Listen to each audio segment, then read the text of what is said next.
In SolidWorks, we can save a multi-body part as an assembly. Here I have a part. It has two bodies. It has the upper body and the lower body.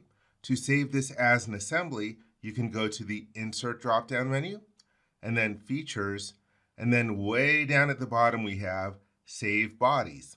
I will click on that. That opens up the Property Manager. Here we have the resulting parts list. To define any of these bodies as resulting parts, we need to give it a name. And there are two different ways that you can do that.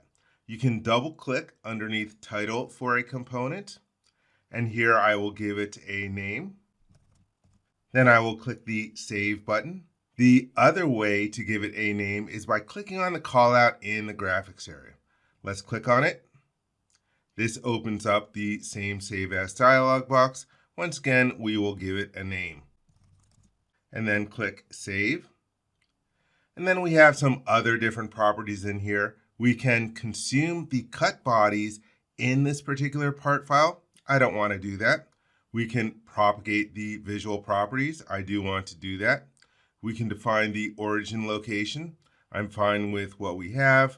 And you can also choose to copy custom properties to new parts. I don't need to do that.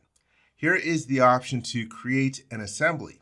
I will click on the Browse button, and then we'll give it a name. Then I can click Save.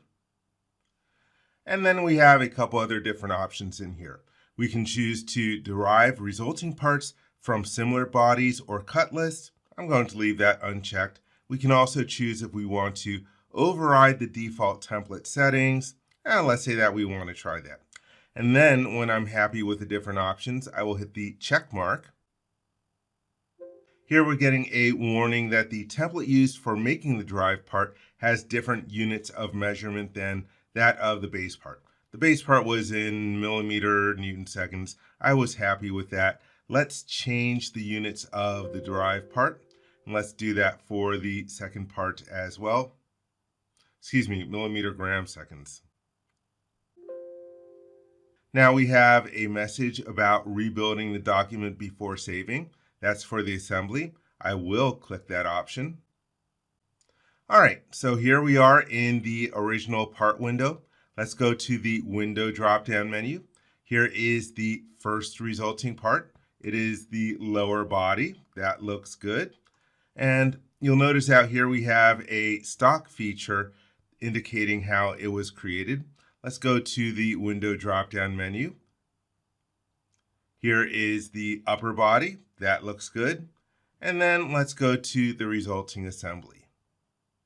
And so here we have the assembly model with the two different parts that it contains. So that is how you can create an assembly from a multi-body part.